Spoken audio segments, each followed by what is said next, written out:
ആഹാ, നീ എന്താ വന്ന കാര്യം നിക്കണേ? ഇരിക്കേ. തെങ്ങളാണെന്ന് കരുതി ക്ഷമിക്കുന്നതിനൊരു അതിരുണ്ട്. അതിന് എന്നോട് ക്ഷമിക്കാൻ നിന്നോട് ആരെങ്കിലും പറഞ്ഞോ? മര്യാദയെങ്കിൽ മര്യാദ, അല്ലാതെ മര്യാദ തെറ്റാണെന്ന് ഭാവമെങ്കിൽ ഞാൻ മഹാബോർണ.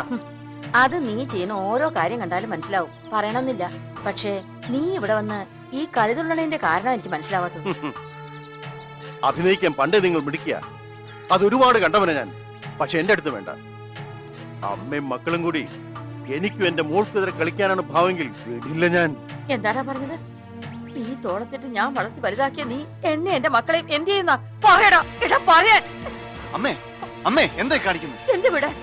എടാ, നീ ഒരു ആൺകുട്ടിയല്ലേ? ഇവൻ പറയുന്നത് നീ കേട്ടില്ലേ? എന്താ നീ ഒന്നും മിണ്ടാത്തത്? നിന്റെ നാവ് ഇറങ്ങിപ്പോയോ? അല്ലെങ്കിൽ ഇവിടെ വന്ന് ഇവൻ ഈ പ്രസംഗം നടത്താൻ നിങ്ങൾ എന്ത് തെറ്റാ ചെയ്തേ? കാര്യമൊന്നും ഉണ്ടായിട്ടില്ല. ഇന്നലെ ചന്ദ്രനും കവിതയുടെ ഭർത്താവും തമ്മിൽ ഒരു ചെറിയ കശപിശ നടന്നു, അത്രയോ. ഓ, നിനക്ക് അത്ര നിസ്സാരമാണല്ലേ? എടാ, നിനക്ക് നിന്റെ അനുജനും അത് വെറും ഒരു കശപിശയാകും. പക്ഷെ എനിക്കും എന്റെ മോക്കും അങ്ങനെ അല്ല. എന്നെ നിങ്ങൾക്കറിയില്ല. നീ എന്ത് ചെയ്യും? ദേ, ഒരു കാര്യം ഞാൻ പറഞ്ഞേക്കാം. എന്റെയോ എന്റെ മക്കളുടെയോ ദേഹത്ത് നിന്റെ പക്ഷത്തുനിന്ന് ഒരു കൈ വീണ ഞാൻ ആരാണെന്ന് നീ അറിയും. നീ ഏത് കേണലായാലും എനിക്കത് പ്രശ്നമല്ല. കുടിച്ചു മാറിക്കിടന്ന് തല്ലുണ്ടാക്കാൻ നടന്ന മഴുവഞ്ചേരി തറവാട്ടിലെ പിള്ളേരാണെന്ന് നാട്ടുകാർ നോക്കില്ല. ചവിട്ടിക്കൂട്ടി കാലിലെറിയും. എന്താടാ? എന്താ പറഞ്ഞേ? അമ്മേ, അമ്മാവാ പ്ലീസ്, നടന്നത് നടന്നു. ഒരു കൈ കൊണ്ട് മാത്രം കുട്ടിയെ ശബ്ദം ഉണ്ടാകും. രണ്ട് ഭാഗത്തും തെറ്റുണ്ടാവും. അമ്മാവൻ ജയദേവനോടൊന്ന് ഉപദേശിക്കും. ഞാൻ ചന്ദ്രനോട് പറയാം. നമുക്ക് പ്രശ്നം കൂടുതൽ വഷളാകാതിരിക്കാനല്ലേ നോക്കേണ്ടത്.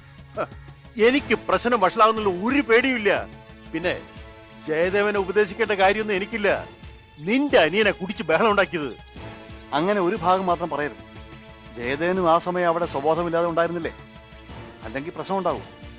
അതുകൊണ്ടാണ് ഞാൻ പറയുന്നത്, നമുക്ക് വേണ്ട രീതിയിൽ കാര്യങ്ങൾ കൃത്യമായി അറിഞ്ഞ് സംസാരിക്കാം.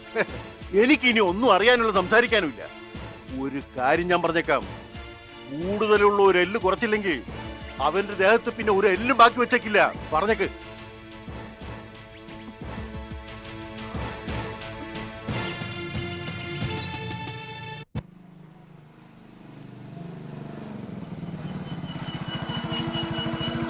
ഓ, മരുമകന്റെ കാര്യങ്ങൾ തീരുമാനിക്കാൻ അമ്മായിയപ്പൻ ഇങ്ങ് എത്തിയോ? നീ ആരാ നടന്നിട്ട് വിചാരം? ബോംബെയിൽ താതായോ? ദേ, മേലിൽ നിന്ന് കൈയെടുക്കണം. എന്റെ മേലിൽ കൈ വെച്ചതിന്റെ ഗുണം മരുമകൻ അറിഞ്ഞതാ. ഇനി അമ്മാവനും അറിയണമെങ്കിൽ കാണിച്ചു തരാൻ എനിക്ക് യാതൊരു മടിയില്ല. നീ എന്താണ്? ഞാൻ പറഞ്ഞില്ലേ അമ്മാവ, എല്ലാം നമുക്ക് സാവധാനം പരിഹരിക്കാവുന്ന. ഇതിപ്പോ പ്രശ്നം കൂടുകയുള്ളൂ. ഇതിലും കൂടുതൽ വഷളാവും ഇനി ഒന്നുമില്ല. ഇവനെ ഞാൻ വിടില്ല. താനും തന്റെ എസ് പി വിചാരിച്ചാൽ ഞങ്ങളെ ഒരു ചുക്കും ചെയ്യില്ല. നിന്നെ ഒതുക്കാൻ ഒരു എസ് പി ഐജിയുടെ ആവശ്യം എനിക്കില്ല. നിന്റെ പിന്നെ ഒരു കാര്യം ഞാൻ പറയാം, മര്യാദക്ക് അടങ്ങി ഒതുങ്ങി നിന്നില്ലെങ്കിൽ മകൾക്ക് ഭർത്താവ് ഉണ്ടാവില്ല. അടി എണ്ണിയാലും വേണ്ടില്ല, കുത്തി കൊടല് ഞാൻ പുറത്തിടും. അതേടാ, കുടിച്ച് മാറിക്കിടം തല്ലുണ്ടാക്കുമ്പോ ആരെങ്കിലും നിന്റെ കുടല് പുറത്തെടുക്കും. അതുവരെ ഉണ്ടാവും നിന്റെ നെകളിപ്പ്.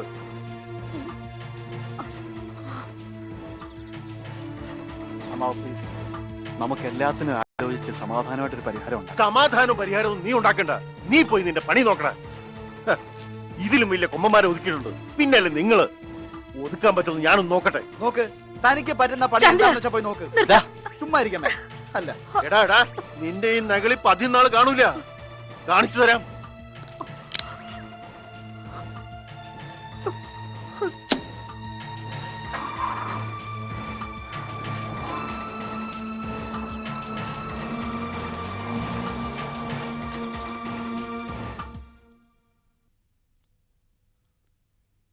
എന്ത് പണിയാ നീ കാണിച്ചത്? ഛേ, ഞാനൊരുവിധം സമാധാനിപ്പിച്ച് വിടുകയായിരുന്നു. ഉടനെ കയറി വന്നിരിക്കുന്നു. ഞാൻ അറിഞ്ഞു ഇയാൾ ഇവിടെ ഉണ്ടാവുന്നു. നിനക്ക് കുറച്ചെങ്കിലും മയത്തെ നിൽക്കായിരുന്നു. അമ്മയുണ്ടെന്ന് പോലും നീ മനസ്സിലാക്കിയോ? എനിക്കാണ് കണ്ടപ്പോ തന്നെ ആകെ ചൊഞ്ഞു കയറി. സ്ഥലകാല ബോധമൊക്കെ പോയി. അതാ നിന്റെ കുഴപ്പം. ഒരാവേശത്തിന് കിണറ്റിലേക്ക് എടുത്ത് ചാടാം. അതിന്റെ 10 ഇരട്ടി ആവേശം കാണിച്ചാ നിനക്ക് തിരിച്ചു കയറാൻ പറ്റൂ? ആവശ്യമില്ലാത്ത ഓരോ വയ്യാവലി ഉണ്ടാക്കി വെക്കുന്നു. ഓഹോ, അത് ശരി. എന്റെ ദേഹത്ത് ഇങ്ങോട്ട് കയറാൻ വന്നാ പിന്നെ ഞാൻ കണ്ടു നിൽക്കണോ? എന്നെ അതിന് കിട്ടില്ല. എടാ, പല സമയത്തും നമ്മൾ താഴ്ന്നു കൊടുക്കേണ്ടി വരും. അല്ലാതെ ഒപ്പത്തിനൊപ്പം നിന്നാ വിഷമിക്കുന്ന മറ്റുള്ളവരാ. ഇപ്പൊ തന്നെ നോക്ക്, അമ്മാവനിവിടെ ഒന്ന് പ്രശ്നം ഉണ്ടാക്കിയപ്പോ അമ്മയ്ക്ക് എന്ത് വിഷമായെന്ന് നിനക്കറിയോ? ഇനി അവരടങ്ങിയിരിക്കും നിനക്ക് തോന്നുന്നുണ്ടോ? ചേട്ടൻ എന്താ പേടിയുണ്ടോ? എനിക്ക് പേടിയൊന്നുമില്ല. എന്തു വന്നാലും നമ്മൾ ചങ്കൂറ്റത്തോടെ നേരിടും. പക്ഷെ അമ്മയുടെ കാര്യമോ? അമ്മയുടെ മുമ്പിൽ ഇങ്ങനൊരു സീൻ ഉണ്ടാവുമെന്ന് ഞാൻ ഒരിക്കലും പ്രതീക്ഷിച്ചില്ല. നമ്മൾ എന്തൊക്കെ ചെയ്താലും, എന്ത് ന്യായീകരണങ്ങൾ നടത്തിയാൽ അമ്മയുടെ മനസ്സിന് കാര്യങ്ങൾ ഉൾക്കൊള്ളാൻ ഒരു പരിധിയുണ്ട്. അതിനപ്പുറത്തുള്ള ഒന്നും അവർ സഹിക്കില്ല. പ്രത്യേകിച്ച് നമ്മുടെ ഭാഗത്തുനിന്നുണ്ടായാൽ. ആദ്യം അമ്മാവനോട് ഭയങ്കരമായി പ്രതികരിച്ച അമ്മ ബാറി വെച്ച് വെള്ളമടിച്ചാണ് അടിയുണ്ടാക്കിയതെന്ന് കേട്ടപ്പോ ഒതുങ്ങിപ്പോയി. അതറിയാവുന്നതുകൊണ്ടാണ് അമ്മാവന് ആ വീക്ക്നെസ്സിൽ കയറി ഇടയ്ക്കിടയ്ക്ക് അത് തന്നെ വിളിച്ചു പറഞ്ഞുകൊണ്ടിരുന്നത്.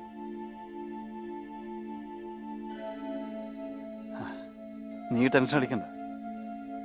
ഏതായാലും ഇങ്ങനെയൊക്കെയായി. ഇനിയിപ്പോ ഫേസ് ചെയ്തല്ലേ പറ്റൂ.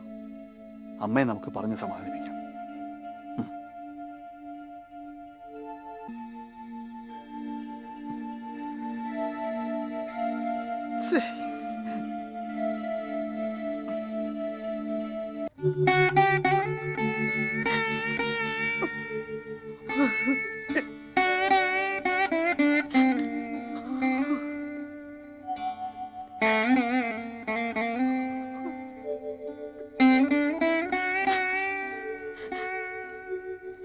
ഇങ്ങനെ ഒരു പ്രശ്നം ഉണ്ടായിട്ട് നിനക്കെങ്കിലും അതെന്നോട് പറയാമായിരുന്നില്ലേ? അമ്മേ, അത് ചന്ദ്രൻ ചെറുപ്പം മുതലേ അങ്ങനെയാ. പക്ഷെ നീ കുഞ്ഞുനാൾ മുതൽ എന്ത് കാര്യം എന്നോട് പറയുമായിരുന്നു. ഇപ്പൊ മക്കള് വലുതായപ്പോ അമ്മയോട് പലതും മറച്ചു വെക്കാനും സ്വയം തീരുമാനം എടുക്കാനും തുടങ്ങിയല്ലേ? ഒരിക്കലും ഞാൻ അങ്ങനെയൊന്നും വിചാരിച്ചില്ല. ഇതറിഞ്ഞ അമ്മ വിഷമിക്കണ്ട എന്ന് മാത്രമാണ് ഞാൻ ഉദ്ദേശിച്ചത്. ജീവിതത്തിൽ ഒരുപാട് കണ്ണീര് കുടിച്ചോളാം ഞാൻ. രണ്ടു മക്കളെ എന്നെ ഏൽപ്പിച്ചിട്ട് നിങ്ങളുടെ അച്ഛൻ പോയത്. അന്ന് തൊട്ട് ഞാൻ കണ്ണീര് ഒരുപാട് അനുഭവിച്ചു. മക്കള് വലുതായപ്പോ ഞാൻ അറിയാതെ സന്തോഷിച്ചു. ഇപ്പൊ വീണ്ടും നിങ്ങളൊക്കെ കൂടെ എന്നെ കണ്ണീര് കുടിപ്പിക്കാൻ തുടങ്ങി.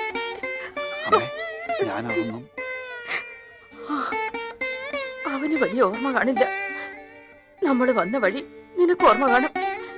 എന്നിട്ട് നീ അവന്റെ വഴിവിട്ട പോക്കിന് കൂട്ടു നിൽക്കുന്നു. ഇല്ലമ്മേ, ഒരിക്കലും. ഭാര്യ കിടന്ന് കുടിച്ച് വഴക്കുണ്ടാക്കുന്നത് എന്നിൽ നിന്ന് മറച്ചു വെച്ച എന്തിനാ? സത്യം പറ, അവൻ ദിവസവും ഭാര്യ പോകാറുണ്ടോ? അമ്മയ്ക്ക് എന്താ, അവരുടെ കമ്പനിയുടെ എന്തോ ഒരു ഫംഗ്ഷൻ ആയതുകൊണ്ട് പോയതാ. അതും ചന്ദ്രൻ കുടിച്ചിട്ടുണ്ടാവില്ല. എല്ലാവരും പോകുമ്പോ അവൻ മാത്രം ഒഴിഞ്ഞു നിൽക്കുന്നത് ശരിയല്ലല്ലോ എന്ന് കരുതിയിട്ടുണ്ടാവും. കള്ള് ഷോപ്പിൽ പോകുന്നത് എന്തിനായാലും നാട്ടുകാര് അതിനൊറ്റ വ്യാഖ്യാനമേ കൊടുക്കാറുള്ളൂ. നിനക്കറിയോ നിന്റെ അച്ഛനെ? അദ്ദേഹമായി എനിക്ക് 10 വർഷമേ ജീവിക്കാനുള്ള വിധി ഉണ്ടായുള്ളൂ. അതിനിടയിൽ ഒരു ദിവസം പോലും ഒരു കള്ളുകുടിയോ ആരെങ്കിലുമായി വഴക്കോ ഒന്നും എനിക്ക് ഓർമ്മയില്ല. ആ അച്ഛന്റെ മക്കൾ തെരുവിൽ കിടന്ന് കള്ളു കുടിച്ച്. അച്ഛനൊരു അനുജനുണ്ടായിരുന്നു. അയാള് കള്ളു കുടിച്ച് ഒരു ദിവസം വീട്ടിൽ വന്നപ്പോ അന്ന് നിന്റെ അച്ഛൻ അയാളെ അടിച്ചാടി. എനിക്കിപ്പോഴും ഓർമ്മയുണ്ട്. അച്ഛനില്ലാത്ത സ്ഥിതിക്ക് ആ അച്ഛന്റെ സ്ഥാനത്ത് നിന്ന് അവനെ പറഞ്ഞ് മനസ്സിലാക്കണ്ട നീ. എന്നിൽ നിന്ന് ഇതൊക്കെ മറച്ചു വെച്ച് അവന് കൂട്ടു നിൽക്കുക അല്ലേ? ഇല്ലെന്നേ, ഒരിക്കലും ഇല്ല. അവന്റെ തെറ്റ് ഞാൻ ചൂണ്ടിക്കാണിച്ചു കൊടുക്കാറുമുണ്ട്. പിന്നെ പുറത്തുനിന്ന് ഒരാൾ വന്ന് എന്തെങ്കിലും കാരണം പറഞ്ഞ് അവന്റെ മേൽ കൈവച്ച എനിക്ക് അവന്റെ ഒപ്പം നിൽക്കാനല്ലേ പറ്റൂ. അവന്റെ തെറ്റ് ചൂണ്ടി അവനെ മറ്റുള്ളവരുടെ മുമ്പിലേക്ക് വലിച്ചിട്ട് കൊടുത്താ പിന്നെ അവന്റെ ജ്യേഷ്ഠനാണെന്ന് പറഞ്ഞു നടക്കുന്നതിൽ എന്താ അർത്ഥമുള്ളത്? അവനെ ഒറ്റപ്പെടുത്തണം എന്നല്ല ഞാൻ പറഞ്ഞത്. അവന് ഗതികെട്ട പോക്കുണ്ടെങ്കിൽ അത് തിരുത്തണമെന്ന് മാത്രമേ ഞാൻ പറഞ്ഞുള്ളൂ. സ്വന്തം ഗതി നിർണ്ണയിക്കാൻ പറ്റാത്ത ഞാൻ എങ്ങനെ അമ്മ ഒരു പരിധിയിൽ കൂടുതൽ പറയുക? പക്ഷെ ഒരു കാര്യം, ചന്ദ്രൻ ഒരിക്കലും അവന്റെ അച്ഛനും അമ്മയ്ക്കും ഒരു പേരുദോഷം ഉണ്ടാക്കില്ല.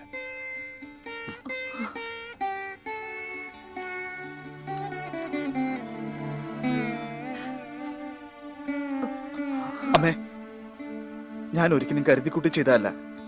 മീറ്റിംഗ് കഴിഞ്ഞ് പാർട്ടിക്ക് സുഹൃത്തുക്കളൊക്കെ നിർബന്ധിച്ചപ്പോ ഞാനും അങ്ങ് പോയി. ബാക്കിയൊക്കെ വളരെ അവിചാരിതമായിരുന്നു. ഇപ്പൊ തോന്നുന്നു അന്ന് 2 അടി കൊണ്ട് ഒന്നും പറയാ തിരിച്ചു പോന്നാ മതിയായിരുന്നു. അപ്പോ ഒരു പ്രശ്നം ഉണ്ടാവില്ലല്ലോ. നമുക്കൊരു മാന്യതയില്ലേ? അതിന് യോജിക്കാത്ത സ്ഥലത്ത് നീ പോയതാ നീ ചെയ്ത തെറ്റ്. ആളുകൾ പറയുന്നത് എന്താ? മദ്യശാലയിൽ വെച്ച് വഴക്കുണ്ടാക്കിയെന്ന്.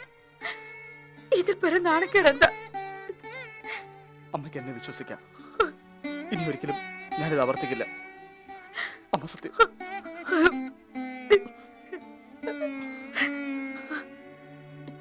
വിശ്വസിക്കാം. വിശ്വസിക്കാതെ മറ്റു നിവർത്തിയില്ലല്ലോ. അമ്മയായി പോയില്ലേ?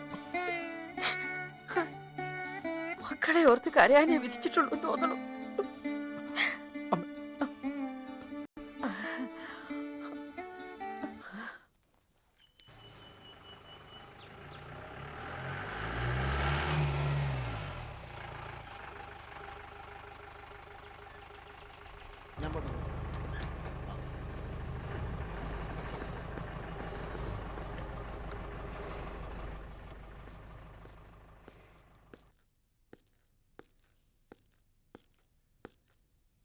അമ്മ എവിടെ? അകത്തുണ്ട്. എന്താ ഉറങ്ങിയോ? മുഖമൊക്കെ വല്ലാതിരിക്കുന്നല്ലോ. ടി വി കണ്ടോണ്ടിരുന്നപ്പോ അറിയാതെ ഒന്ന് മയങ്ങിപ്പോയി.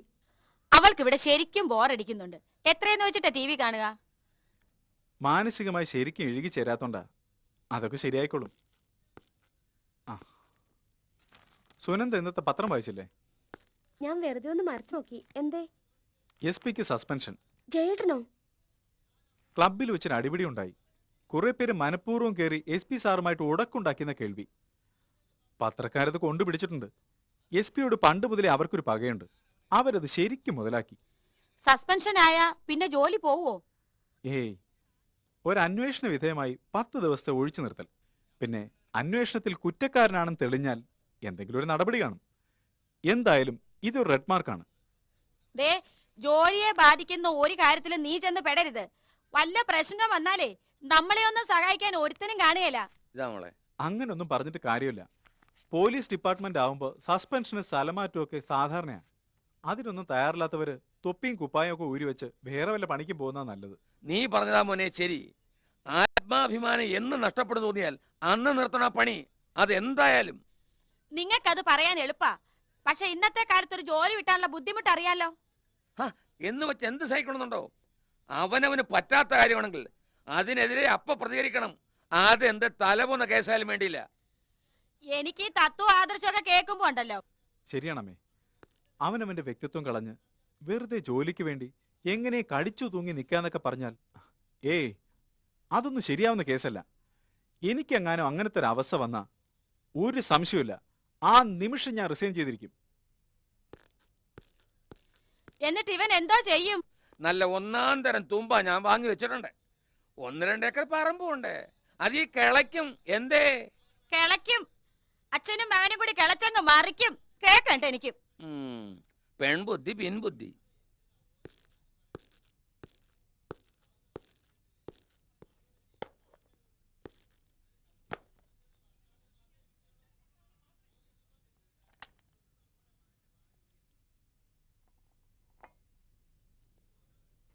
ദാ ചായ. ആ. ജയേട്ടനെ കണ്ടിരുന്നോ? ഇല്ല, ഞാൻ കണ്ടില്ല. CA കണ്ടിരുന്നു എന്ന് പറഞ്ഞു. ഭയങ്കര ഗൗരവത്തിലാത്രേ. അങ്ങാടി തോറ്റേന് അമ്മയോടൊന്ന് പറഞ്ഞ പോലെയാ കാര്യം. സുപ്പീരിയർ ഓഫീസർമാരായാലും എന്തെങ്കിലും ആയാൽ കലികയറ്റം മുഴുവൻ സബോർഡിനേറ്റിനോടാ. ഇതെന്താ വല്ല മുൻവൈരാഗ്യമാണോ? ആ, സുനന്ദയ്ക്ക് അറിയാലോ. SP-യുടെ വൈഫിന്റെ അമ്മാവന്റെ മക്കളാണെന്നാണ് CA പറഞ്ഞത്. അവരുടെ കല്യാണം തന്നെ ഭയങ്കര കോംപ്ലിക്കേറ്റഡ് കേസായിരുന്നു അല്ലേ? അന്നു മുതലേ യവന്മാരായിട്ട് ഉടക്കാന്നാ കേട്ടത്. ഞാനന്ന് പരുത്തിപ്പാറ സ്റ്റേഷനിലായിരുന്നു. യവന്മാരെ സ്റ്റേഷനിൽ കൊണ്ടുവരികയോ ലോക്കപ്പിലിടുകയോ എന്തൊക്കെയോ പ്രശ്നങ്ങൾ ഉണ്ടായിട്ടുണ്ട്. സുനന്ദയ്ക്ക് ഇതൊക്കെ അറിയാമായിരുന്നല്ലോ അല്ലേ? ഏയ്, വീട്ടിൽ ഈ വക കാര്യങ്ങളൊന്നും ജയേട്ടൻ സംസാരിക്കാറില്ല. ആരെങ്കിലും പറയുന്നതിന്റെ അവിടെ ഇവിടെയൊക്കെ കേട്ടുള്ള അറിവേ എനിക്കുള്ളൂ. താനൊരു കാര്യം ചെയ്യ്, വേണമെങ്കിൽ ഒന്ന് വിളിച്ചു നോക്ക്. ഞാനൊരു സബോർഡിനേറ്റാ. അതുപോലെ അല്ലല്ലോ സുനന്ദ. അല്ലാന്നുണ്ടെങ്കിൽ അവിടം വരെ പോയിന്ന് അന്വേഷിച്ചു വാ. ഇത്രയൊക്കെ ആയിട്ടും അറിഞ്ഞില്ല നടിക്കുന്ന മോശമല്ലേ? അവിടെ ഇപ്പൊ ചേച്ചിമാരും അവരുടെ ഭർത്താക്കന്മാരും ഒക്കെ ഉണ്ടാവും. അതിന്റെ ഇടയിൽ ഞാൻ അത് വേണ്ട. അമ്മയും അച്ഛനൊക്കെ ഉണ്ടല്ലോ, അവര് പോയി അന്വേഷിച്ചോളും. അത് മതി. ആ, ഞാൻ പറഞ്ഞതേ ഉള്ളൂ. താൻ തന്റെ ഇഷ്ടം പോലെ ചെയ്യും.